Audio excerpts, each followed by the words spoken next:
You could cross every desert we have, and still know nothing of our culture.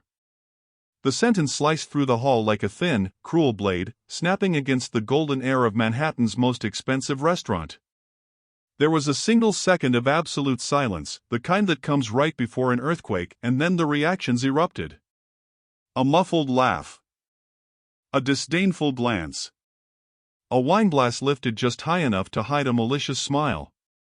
At the center of the room, beneath crystal chandeliers, Sheikh al-Rashid leaned back in his chair like a weary king bored of ignorant subjects. His black bisht, embroidered with gold, draped over his shoulders with the elegance of someone born into ancestral wealth. His eyes, dark, sharp, merciless, focused on only one person. Ava Collins, the waitress. She held the tray so tightly her fingers nearly turned white.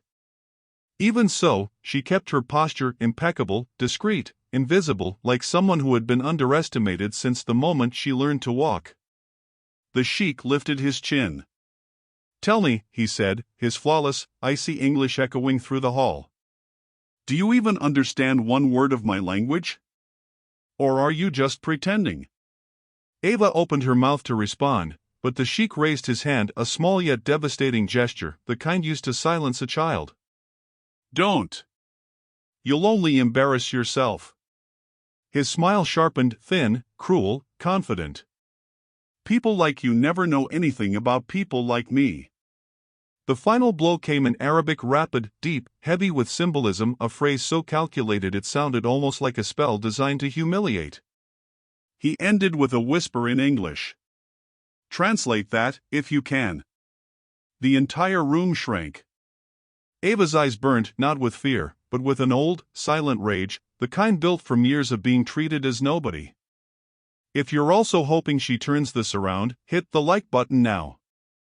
But just moments before that, Ava had been walking between the tables of the luxurious, exclusive Manhattan restaurant, the scent of cardamom and truffle hanging in the air, the elegant clinking of silverware blending with conversations about million-dollar mergers. The night moved smoothly, or as smoothly as it can for someone juggling two jobs and dreams held together by threads that were far too thin. She lifted glasses, served plates, and smiled with the mechanical politeness of someone who learned to survive by swallowing exhaustion. And then, he walked in. The doors opened like theater curtains. Guests straightened their posture. The sheik's arrival wasn't just an entrance, it was a silent declaration of power. His presence filled the room before he even spoke. People whispered. Gulf investments. Oil contracts. His family has influence in 3 countries. From a corner, invisible as always, Ava watched with the practiced calm of someone who had seen every kind of powerful man, and learned that arrogance always arrives before the voice that carries it. What she didn't imagine was that he would choose her, the humble, exhausted, silent waitress, to put on a cruel show. Ava lifted her eyes to the sheik slowly. There was no defiance there, only certainty. A quiet, solid certainty built on nights without sleep, on foreign countries, on lives he could never imagine. And in that instant, that single, suspended instant, something in the air changed. As if all of Manhattan held its breath, waiting for the moment humiliation would turn into history. Now take a breath, and subscribe to the channel so you don't miss the next stories. The silence that followed the sheik's words felt almost solid, as if it had weight. The waitress still held the tray steady, though her heart hammered against her ribs. It was like being pierced by hundreds of eyes, all waiting for her downfall. Amir al-Rashid leaned back, pleased with the impact he had created. The man didn't need to raise his voice to inspire fear. "See," he said, with a thin smile. "Silence. The true answer of someone who knows nothing." The waitress felt her face burn, not because of the humiliation itself, but because of the pleasure he took in diminishing her. But the sheik wasn't finished. He leaned forward, closing the distance like a predator savoring the weakness of its prey. "Tell me, waitress, do you think culture is a souvenir? Something you pick up by accident?" His tone dripped venom and superiority. Before Ava even tried to answer, the sheik raised a hand, commanding, absolute. "No. People like you do not learn." You serve. The phrase fell like a sentence. And then came the cruelest strike. In my country, a person who speaks without knowledge is like a traveler lost in the desert, walking in circles, dying of thirst, believing they understand the land beneath their feet. Some people laughed, others simply nodded, too afraid to oppose the most powerful man in the room. If you also felt anger at that provocation, write shame in the comments. Ava took a deep breath, trying to stay composed. She had been humiliated many times in her life, but never like this, never in front of so many people, never by someone who treated her as if she were a disposable object. And Ava felt herself slipping back in time. She felt the weight of the years she had worked in silence. Cleaning hotel rooms in Marseille, lifting boxes in Casablanca, sleeping in hostile bunk beds where Arabic, French, and Italian echoed through the hallways. Learning words not out of luxury, but out of survival. Meanwhile, the dining hall watched. And Amir smiled, certain the night would end exactly as he imagined. With a waitress crushed and a sheik untouched. But there was something in the waitress's eyes he had not noticed yet. Something old and alive, something he would never expect to find in someone like her. And that was exactly what would shatter his certainty. Ava didn't respond immediately. Her silence, steady, unwavering, began to irritate the sheik more than any words could. Amir narrowed his eyes, realizing that this girl wasn't trembling the way he expected. It bothered him. Still nothing? He taunted, with a smile sharp enough to cut. Or are you simply trying to remember what the word culture sounds like? The laughter grew, like tiny blades slicing through her dignity. But it wasn't the laughter that struck Ava, it was the look of disdain. A look she had known since childhood. A look that said, "You don't belong here." The manager, who had been watching from afar, couldn't remain silent any longer. He rushed forward and placed himself beside her. "Sir, Sheikh Amir," his voice shook. "Maybe we should continue the dinner. She's only here to serve, not to." Amir didn't even turn his head. "Step back." It wasn't a request. It was a command, sharp and absolute. The manager recoiled as if struck by an invisible slap. His voice died, and he stood frozen, trapped between fear and shame. Ava lowered her eyes. Not for the sheik, but for the manager who had tried to help her, knowing he couldn't. Amir turned his focus back to her. He repeated another phrase in Arabic. This time, longer. Heavier. Almost poetic, but with a cruel kind of poetry. His expression was pure challenge. "Translate that," he said, with a calm that burned. "Let's see if you can handle even the simplest of our metaphors." Ava felt the air growing too heavy, felt that terrible mixture of shame and old rage, the kind she had swallowed her whole life just to survive. Her heart pounded so hard it seemed to vibrate through the tray in her hands. And for the first time that night, something shifted in the sheik's face. He saw something in her eyes that didn't match defeat. Something he hadn't expected. Not fear, but silent resistance. Amir leaned back, intrigued and irritated by his own curiosity. "Go on," he taunted, lifting his chin. "Show us what you don't know."